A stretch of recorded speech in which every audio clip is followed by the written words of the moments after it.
చంకన పిల్లని పెట్టుకుని ఊరంతా తిరిగినట్టు మా ఇంటి దగ్గరలోనే బయో సెంటర్ ఉందన్న విషయం తెలియక ఇషాన్‌కి బర్డ్స్ అలానే యానిమల్స్‌ని చూపించడం కోసం ఎక్కడెక్కడికో తీసుకెళ్ళేవాళ్ళం. ఇది సౌదీ దమ్మాంలోని బయో సెంటర్. లోపల అడుగు పెట్టంగానే ఒక్కసారిగా రంగురంగుల చేపలను చూసి ఏదో సముద్రం లోపలికొచ్చినట్టు అనిపించింది. ఇషాన్ గాడికి అసలే ఆత్రం ఎక్కువ. అన్ని అక్వేరియంలు చూసి ఎక్కడి నుంచి మొదలుపెట్టాలో తెలియక గిరగిరా చేపపిల్ల తెగ తిరిగేశాడు. ఇంకా చేపలు సరిగ్గా కనిపించడం లేదని అక్కడ నిచ్చెనుంటే అది ఎక్కి మరీ చూసేస్తున్నాడు. ఆ కంగారులో వాడు ఎక్కడ అక్వేరియంని పగలగొట్టేస్తాడో అని నేను కూడా వాడి వెనకాలే పరిగెత్తుతూ ఉన్నాను.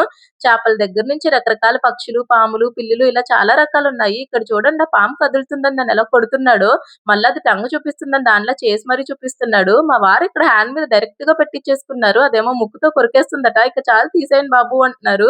ఇంకా పై ఫ్లోర్‌కి వెళ్తే మొత్తం రకరకాల పంజరాలు, అలానే మొక్కలు ఉన్నాయి. ఫైనల్లీ ప్లేస్ ఎలా ఉందిరా నీకు నచ్చిందా? అని అడుగుతుంటే, "హా! సూపర్" అని డాన్స్ చేసి మరీ చూపిస్తున్నాడు.